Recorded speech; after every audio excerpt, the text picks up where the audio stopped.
Hello，各位爸爸媽媽，你哋好，我係 Miss Carol，一位香港幼稚園嘅英文老師。今日我要同你哋介紹3個好玩又有趣嘅 YouTube channel，讓小朋友愛上英文，輕鬆學 phonics。第一個 Alpha Blocks，嗰啲積木，佢哋每一個都係字母嚟㗎。當我哋手牽手，佢哋就會發出聲音，拼一個單詞。睇下呢個頻道好適合學 phonics 㗎。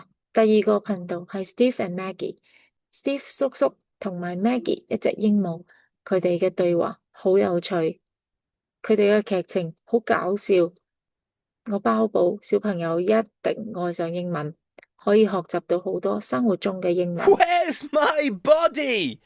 I haven't got any arms or legs. Where are my 第三 legs? 個頻道 Super Simple Songs， 呢個頻道主要都係唱歌，小朋友跟住啲動作做，唱唱跳跳，好開心。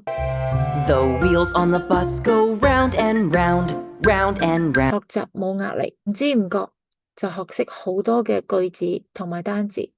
我知道好多家長都好擔心小朋友嘅熒幕時間太多，其實如果係安排得當，每日唔睇多過半個小時，有暫停有發問，小朋友就會學得更加好。我哋嚟聽下呢位家長佢點講。3歲之前我就係陪佢睇書咯，睇好多書。但係如果我陪佢睇 YouTube 嗰啲咧，我一定會陪佢睇咯，同埋同佢一齊討論或者解釋俾佢聽。